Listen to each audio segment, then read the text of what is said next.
당신이 지금 켜둔 이 영상이 끝날 때쯤이면 수백 년 동안 신으로 모셔진 5장수가 사실은 피와 배신과 참혹한 비명 위에 세워진 존재였다는 것을 알게 될 것입니다. 아직 돌아가기에는 늦지 않았지만 이 피비린내 나는 전설의 문을 열고 싶다면 지금 바로 구독 버튼을 누르고 끝까지 함께 걸어가 주세요. 한나라 말기, 거대한 제국은 이미 속부터 썩어가고 있었습니다. 조정에서는 권력을 탐한 황관들이 황제를 꼭두각시로 만들고 지방에서는 호족과 군벌들이 스스로를 주인이라 부르며 땅을 잘라먹었고 백성들은 오늘 하루를 버티기 위해 어제의 고향을 버려야 했습니다. 마을마다 연기가 올랐고 농과 밭은 군마에 발고 발에 짓밟혀 진흙과 피가 뒤섞인 늪으로 변해갔으며 아이의 울음소리와 병사의 고함이 뒤엉킨 그 혼란의 시대 한가운데에서 5명의 장수가 천천히 그러나 분명하게 모습을 드러냈습니다. 관우, 장비, 마초, 황충, 조운, 훗날 사람들은 그들을 송나라 5호 장군이라 부르며 전장에서 10,000명을 상대할 수 있는 호랑이 같은 장수라 칭송했지만 그 이름이 전장에서 처음 속삭여졌을 때 그것은 존경이 아니라 공포와 저주에 가까운 울음 섞인 떨림이었습니다. 그러나 이 이야기는 단순히 영웅담이 아닙니다. 누군가의 신이 된다는 것은 곧 누군가의 악몽이기도 했기 때문입니다. 우리가 지금까지 들어온 미화된 전설 뒤에는 잘려나간 머리, 굶어 죽은 병사들, 이름조차 남지 못한 가족들의 비명이 조용히 묻혀 있습니다. 모든 것은 세 남자가 피를 섞지 않고도 형제가 되기로 맹세한 그날로 거슬러 올라갑니다. 떠돌이 군벌 유비, 고향의 죄 때문에 모든 것을 버리고 도망친 관우, 거친 기질을 가진 장사 장비. 그들은 한 그릇에 술을 나누고 같은 하늘 아래에서 죽겠다고 손을 맞잡았습니다. 그들의 맹세는 훗날 숭고한 의형제로 포장되지만 그 맹세가 낳은 길은 결코 깨끗하지 않았습니다. 그들이 지켜야 했던 죽은 유비의 꿈을 위해 수많은 마을이 불탔고 수많은 무명의 병사들이 낯선 땅에서 이름도 없이 쓰러졌기 때문입니다. 관우는 원래 하동 출신의 사내였습니다. 정확히 어떤 죄를 지었는지는 전해지지 않지만 얼굴을 숨기고 다른 고을로 도망칠 정도로 무거운 일이었다는 것만은 분명했고 어쩌면 그때부터였을지도 모릅니다. 자신이 지켜야 할 주군을 위해 자신의 죄를 덮을 만큼의 공을 세우겠다고 마음속 깊은 어둠과 거래를 했던 순간이 장비는 포악한 말투와 거친 주먹으로 유명한 사내였습니다. 포도주를 좋아했고 한번 화가 나면 앞뒤를 가리지 못하는 성격이었지만 이상하게도 그런 사내가 유비를 만나면 어린아이처럼 순해졌고 그 순종과 광기는 훗날 같은 칼날이 되어 자신을 향하게 됩니다.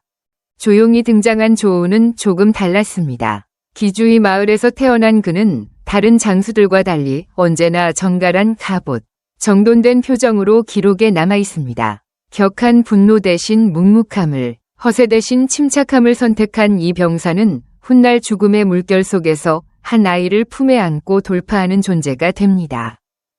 마초는 서쪽 양주의 아들이었습니다. 광활한 서량 땅을 호령하던 마등의 피를 물려받은 그는 어린 시절부터 말을 타고 전장을 누비며 자랐고 창칼이 부딪히는 소리와 비명보다 조용한 밤이 더 어색한 청년으로 성장했습니다. 그러나 그 피에는 이미 한 가지 저주가 스며 있었습니다. 끝내 집으로 돌아갈 수 없다는 운명 말입니다. 황충은 처음부터 전설의 주인공은 아니었습니다. 이미 머리에 흰 서리가 내릴 나이, 남들이라면 고향에서 손자를 안고 있을 시기에 그는 아직도 활과 칼을 놓지 못했고 노장이라며 비웃는 이들이 있었지만 그 웃음소리가 금세 비명으로 바뀌리라는 것을 그 누구도 알지 못했습니다. 이 5사람은 처음부터 신이 아니었습니다. 그들 역시 굶주리고 두려워하며 살아남기 위해 칼을 들었던 평범한 인간이었습니다. 다만 그들이 걸어간 길이 너무나 피로 물들어 있었기에 후대는 차마 인간이라 부르지 못하고 신이 자리로 올려버린 것인지도 모릅니다. 관우가 조조의 군대 아래에서 여포를 토벌하러 출정했을 때 그는 전리품 하나를 강하게 요구했습니다. 그것은 금이나 옥이 아니라 한 여인이었습니다. 전장에서 남편을 잃고 포로가 된 여인. 조용히 고개를 떨군 그 얼굴을 본 순간 관우의 마음 어딘가가 흔들렸던 것이죠.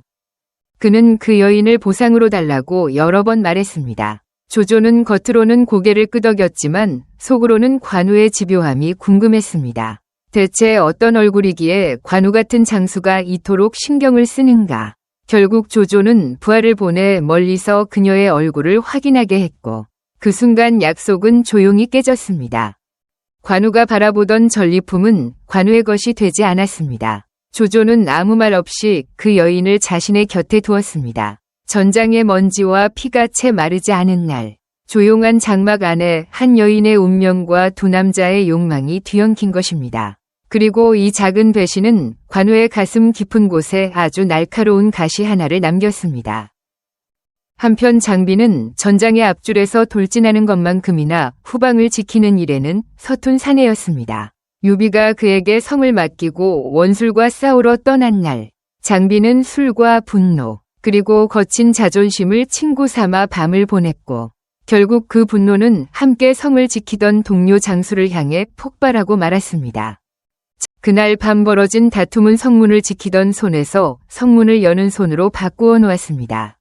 장비에게 모욕을 당한 자는 몰래 여포를 불러들였고 성은 거의 저항도 하지 못한 채 넘어갔습니다. 장비는 급히 도망쳤지만 성 안에 남은 유비의 가족과 병사들은 적의 손에 떨어졌고 도망치는 길 위에서는 굶주림에 미친 병사들이 서로의 살점을 탐했다는 끔찍한 소문이 퍼졌습니다. 멀리 떨어진 또 다른 전장. 관우는 조조의 부하가 되어 원소의 장수 안양과 마주 서게 됩니다. 수많은 창과 방패가 부딪히는 그 혼란 속에서 관우는 말머리를 돌려 그대로 적진 한가운데를 꿰뚫고 들어가 안양의 목을 베어 돌아왔습니다. 그 모습을 본 자들은 그날 이후로 관우의 이름을 입에 올릴 때마다 마치 귀신을 부르는 것처럼 주위를 한번 둘러보게 되었습니다. 조은이 진짜 괴물이 되어버린 날은 장판파였습니다. 유비가 패배하고 백성들이 짐짝처럼 길 위에 쓰러져 있을 때 조조의 기병이 먼지와 함께 밀려왔고 유비는 결국 자신의 가족을 두고 도망칠 수밖에 없었습니다. 그때 조은은 말머리를 돌려 혼자 역류하는 강물처럼 적진 속으로 파고들었고 울음소리가 겨우 들릴 만큼 깊은 혼돈 속에서 한 아이를 품에 안고 창을 든 채 다시 빠져나오기 시작했습니다. 조은이 품에 안고 나온 아이는 유비의 아들이었습니다. 온몸이 흙과 피로 범벅된 채로 조은의 가슴께에서 숨을 쉬고 있었고 조은은 왼손으로 아이를 감싸며 오른손의 창으로 길을 열었습니다. 창끝이 적의 갑옷을 뚫고 튀어나올 때마다 말발굽 아래에서 또 다른 비명이 터져나왔고 그 비명은 장판파를 피로 염색했습니다. 병사들이 나중에 술자리에 모여 그날의 이야기를 하면 하나같이 이렇게 말했다고 합니다.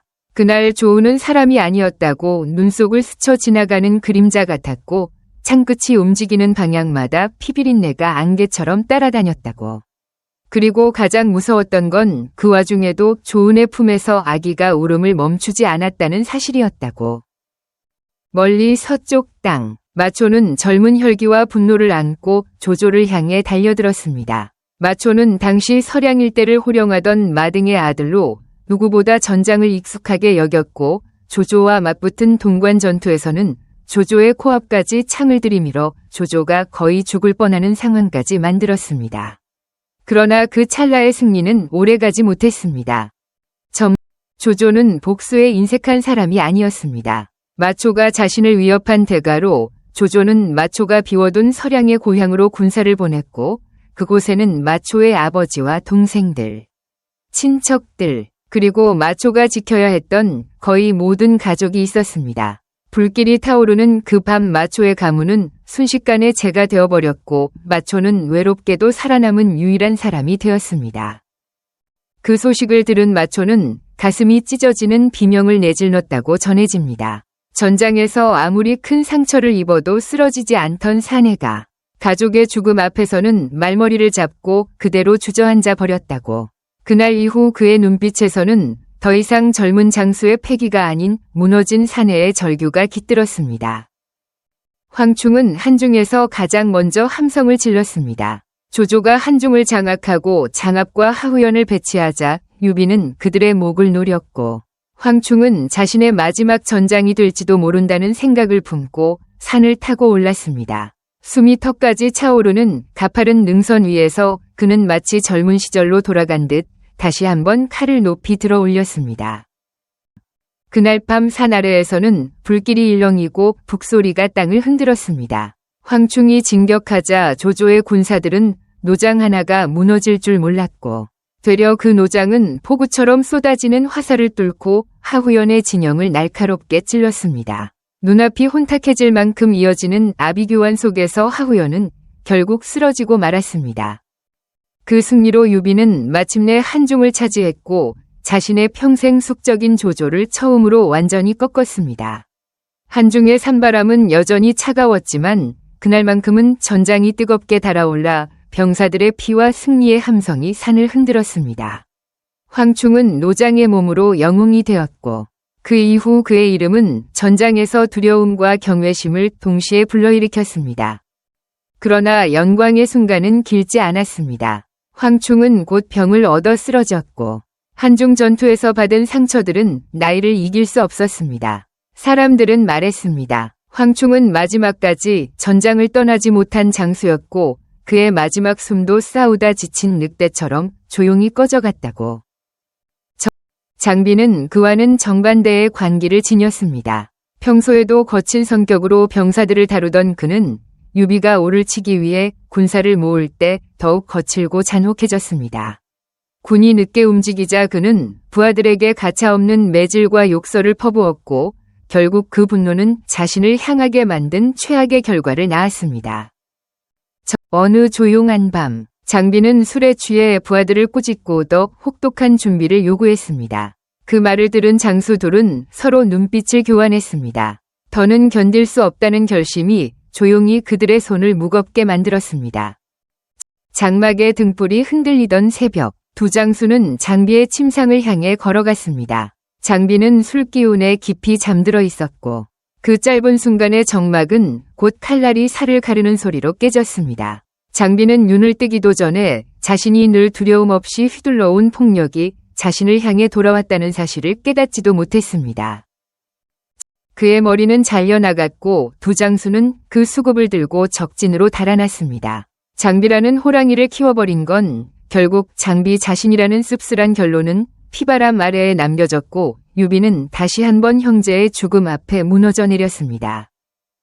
한편 관우는 전성기의 끝자락에서 점점 더 오만해졌습니다. 형주를 지키던 그는 북쪽으로 진격해 번성을 압박하며 위나라 전체를 뒤흔들었고 조조조차 수도를 옮길까 고민할 정도로 그의 위세는 하늘을 찔렀습니다. 그러나 승리의 달콤함은 관우의 가장 큰 적이었습니다. 그는 송권의 청혼을 거절하며 오나라를 모욕했습니다. 이 한마디의 오만함이 훗날 그의 목을 가져가는 칼이 될 줄도 모른 채 말입니다. 송권은 겉으로는 웃었지만 마음속에서는 이미 계획을 짜고 있었습니다. 관우가 북진한 틈을 타 형주를 기습하고 모든 것을 뒤집어버릴 칼날을 준비하는 중이었습니다. 비가 내리고 강이 부풀어 오르던 어느 날, 관우는 위나라의 본거지를 향해 깊숙이 파고들고 있었고 전선의 승리에도 취해 있었습니다. 그러나 그가 의지해야 할 후방은 이미 무너지고 있었고 그의 부하들은 오랫동안 쌓인 감정과 관우의 오만함에 지쳐 하나둘 마음이 떠나가고 있었습니다. 여몽이 이끄는 오나라 군대는 상인으로 변장해 조용히 강을 건너 형주에 침투했습니다. 형주의 성문은 관우가 생각하는 것보다 훨씬 쉽게 열렸고 적은 거의 피를 흘리지 않고 관우의 뒤를 완전히 잘라버렸습니다. 관우는 북쪽에서는 위나라에, 남쪽에서는 오나라에 포위된 채 길을 잃은 짐승처럼 헤매기 시작했습니다. 그는 탈출을 시도했지만 병사들은 이미 흩어졌고 남은 자들은 굶주림에 시달리며 관우를 따를 여력이 없었습니다. 결국 관우는 아들과 함께 붙잡히게 되었고 그의 마지막 길은 전장에서 칼을 들고 쓰러지는 것이 아니라 결박된 채 처형장으로 향하는 길이었습니다. 관우의 목은 베어졌고 그 수급은 마치 승리의 증표처럼 송권에서 조조로 전달되었습니다. 그 장면을 본 이들은 말했습니다. 아무리 무서운 호랑이도 결국 배고픈 사냥꾼들의 사이에서 고기 한 점이 될 수밖에 없다고. 조우는 끝까지 침착한 장수였습니다. 황충과 장비가 쓰러지고 관우마저 죽자 조우는 더더욱 신중하게 싸웠습니다. 병사 한 명을 잃어도 가슴 아파했고 불필요한 전투를 피하며 오히려 병사들의 생명을 지키는 전술을 펼쳤습니다. 그러나 이런 조운의 신중함을 시대는 칭찬하지 않았고 그는 점점 더 고독한 장수가 되어갔습니다. 유비가 서서히 병들어 가던 시기, 조운은 더 깊은 고민에 빠졌습니다. 그는 과거 장판파에서 아이 하나를 위해 죽음 속으로 뛰어들던 그 마음을 잃지 않았지만 나라 전체는 점점 욕심과 분열에 휩싸여 갔고 조운은 자신이 지켜야 할 이상이 흙탕물 속에서 사라지는 것을 똑똑히 바라봐야 했습니다. 한때 5호 대장군이라 불리던 5장수의 이름은 점점 더 무겁게 변했습니다. 그들의 활약은 신화가 되었지만 그 신화는 결국 그들을 둘러싼 정치 속에서 조용히 이용되었고 왜곡되었으며 조운은 그런 어둠 속에서 누구보다 맑은 눈으로 세상을 바라보았기에 더욱 고독했습니다. 조운은 어느 누구보다 진심으로 유비를 아꼈습니다. 유비가 흔들릴 때 조용히 곁을 지키고 말하지 못할 고민이 있을 때 묵묵히 그림자처럼 따라다녔습니다. 그러나 유비가 떠난 후 그가 충성을 바쳤던 나라는 점점 기울기 시작했고 조운은 그 기울어진 배 위에서 어린 후계자들을 지키는 최후의 노병이 되었습니다. 그는 패전의 순간에도 병사들을 버리지 않았습니다. 작은 패배에도 병사들이 크게 다치지 않도록 전열을 조정했고 무모한 돌격을 막아냈으며 잃어버린 것을 찾기보다 남아있는 것을 지키기 위해 싸웠습니다. 하지만 그런 그의 전술은 때로는 겁쟁이라는 비난을 받기도 했습니다.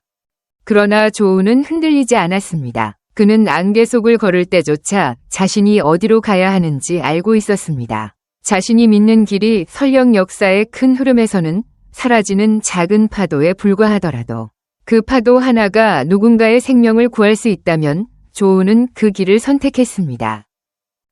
시간은 아무도 기다려주지 않았습니다. 유비가 떠나고 관우와 장비가 없는 촉은 예전의 기세를 잃어갔고 제갈량이 모든 것을 짊어지고 북벌을 시작했을 때 조운은 이미 노장의 몸이었지만 여전히 창을 들고 그 곁에 섰습니다.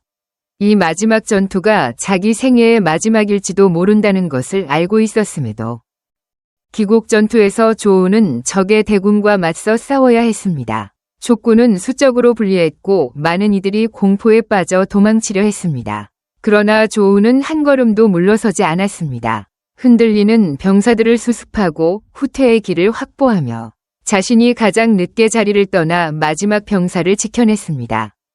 조운의 갑옷은 그날 밤 온통 긁히고 찢겨 있었으며 시신을 실어 나르던 수레에는 피가 어린 흔적이 가득했습니다. 그러나 병사들은 말했습니다. 우리가 무사히 돌아온 이유는 조운 장군이 끝까지 뒤를 지켜준 덕분이라고. 그들의 눈에는 패배가 아니라 희망이 비쳐 있었습니다. 한편 마초의 삶은 여전히 비극의 그림자를 안고 있었습니다. 그는 촉으로 도망쳐 유비에게 몸을 위탁했지만 마음속의 상처는 결코 아물지 않았고 가족이 모두 죽었다는 사실은 밤마다 그를 괴롭혔습니다. 전장을 떠난 순간에도 그는 늘 뒤를 돌아보며 잃어버린 그림자를 찾듯 걸었습니다. 마초는 최후에 이르러서야 유비에게 자신의 마음을 털어놓았습니다. 전장에서 수많은 적을 쓰러뜨렸지만 가장 두려웠던 것은 자신의 분노였다고. 그 분노가 결국 아버지와 형제들을 죽음으로 몰아갔고 자신은 살아남아 그 죄책감을 평생 짊어져야 했다고 말했습니다. 그는 죽기 전 유비에게 마지막으로 부탁했습니다. 자신의 가문이 이미 끊어졌으니 남아있는 어린 조카 마대를 보살펴달라고. 자신이 하지 못한 책임을 대신 져달라고. 그것이 자신이 마지막으로 남길 수 있는 유산이라고 말했습니다. 마초가 생을 마감한 뒤에도 그의 이름은 서량 사람들의 전설 속에서 거대한 그림자처럼 남았습니다. 그러나 그 그림자는 영광이 아니라 끝없는 상실과 슬픔, 그리고 한 사내의 부서진 자부심으로 만들어진 것이었습니다. 황충의 이름은 시간이 지나며 더 크게 변했지만 실상은 달랐습니다. 연애 속에서 황충은 활을 잘 쏘는 노장으로 묘사되지만 실제로는 활보다 칼과 방패를 더 자주 쓴 장수였고 그의 가장 눈부신 승리는 오히려 그가 노장이라는 편견을 깨뜨린 순간이었습니다. 사람들은 황충이 늙었기 때문에 전장을 떠나야 한다고 말했지만 그날 하우연의 목을 벤 순간 모든 병사들은 깨달았습니다. 전장은 나이로 싸우는 것이 아니라 살아남은 의지로 싸우는 곳이라는 것을. 그리고 황충은 그 누구보다 강한 의지를 가진 사내였습니다. 하지만 누구보다 뜨겁게 불타올랐던 불꽃은 가장 빠르게 사라집니다. 황충은 한중에서의 승리 이후 급속도로 쇠약해졌고 결국 병상에 누운 채 조용히 눈을 감았습니다. 그는 마지막 순간에도 병사들의 이름을 부르며 싸우고 싶다고 했다고 전해집니다. 그의 죽음은 조용했지만 족군 전체에 드리운 슬픔은 컸습니다. 전장에서 항상 앞장서던 노장이 사라진 그 빈자리는 너무도 컸고 병사들은 황충이 들었던 무거운 칼이 아직도 산바람 속에서 울리는 듯한 착각을 느꼈습니다. 이제 5 호랑이 장군 중 남은 이는 조은뿐이었습니다. 전우들은 하나둘 떠났고 조은은 자신의 손안에서 역사가 무너지는 모습을 지켜봐야 했습니다. 평생을 전장에 바친 노장은 전쟁보다 더 잔혹한 것, 바로 세월 앞에 서 있었습니다. 조은은 늙었지만 꺾이지 않았습니다. 병사들에게 남긴 마지막 가르침은 칼을 높이 드는 것이 아니라 서로를 지키는 법이었습니다. 그는 말했습니다. 이 전쟁터에서 목숨보다 소중한 것은 사람이라고. 살아남는다는 것은 혼자가 아니라 함께라는 뜻이라고. 그의 눈빛은 마지막까지 흐리지 않았습니다. 유비가 죽고 촉이 기울고 북벌이 실패로 돌아가도 조은의 내면에는 여전히 젊은 날 장판파에서 아이를 구하던 그때의 뜨거운 심장이 뛰고 있었습니다. 그는 끝까지 무너지지 않은 마지막 기둥이었습니다. 조은이 세상을 떠난 날, 촉의 병사들은 한동안 말을 잃었습니다. 그들은 말했습니다. 조은 장군은 단 한 번도 우리를 버린 적이 없었다고. 그리고 그가 떠났다는 것은 우리가 지켜야 할 마지막 헌신의 상징이 사라졌다는 뜻이라고. 이제 5 장수의 이야기는 모두 끝났지만 그들이 남긴 그림자는 여전히 중국 땅 곳곳에 드리워져 있습니다. 관우는 신이 되었고 장비는 용맹의 상징이 되었으며 마초는 비극의 아이콘이 되었고 황충은 노장의 전설로, 조은은 충성의 표본으로 기억되고 있습니다. 그러나 우리가 기억해야 할 것은 그들의 신화가 아니라 그 신화를 만들기 위해 사라져간 수많은 이름 없는 사람들입니다. 불타버린 마을, 돌아오지 못한 병사들, 그리고 전쟁의 틈에서 사라진 가족들. 그들의 삶과 눈물이 결국 5호 대장군이라는 신화를 떠받치고 있다는 사실입니다. 5 장군 모두 뛰어난 장수였지만 결코 완벽한 존재는 아니었습니다. 그들은 잘못했고 오만했고 때로는 잔인했습니다. 그러나 동시에 그들은 시대의 희생자였고 자신보다 큰 꿈에 휘말린 인간이었습니다. 그들의 칼날이 만들어낸 영광 뒤에는 언제나 더 큰 그림자와 피의 대가가 있었고 그 피가 마르면 사람들은 그것을 전설이라 부르기 시작했습니다. 하지만 피가 마른다고 해서 비명이 사라지는 것은 아닙니다. 5호 대장군은 신이 아니라 사람이었습니다. 한 명은 오만으로, 한 명은 분노로, 한 명은 복수로, 한 명은 노쇠로, 그리고 한 명은 끝없는 충성으로 생을 마감했습니다. 그들의 마지막은 모두 달랐지만 그들이 겪은 고통과 두려움은 확실히 존재했습니다. 우리가 지금 듣고 있는 삼국지의 영웅담은 사실 무수한 비극을 눌러놓은 이야기이며 그 속에 감춰진 진짜 역사는 더 잔혹하고 더 인간적이며 더 깊은 울음을 품고 있습니다.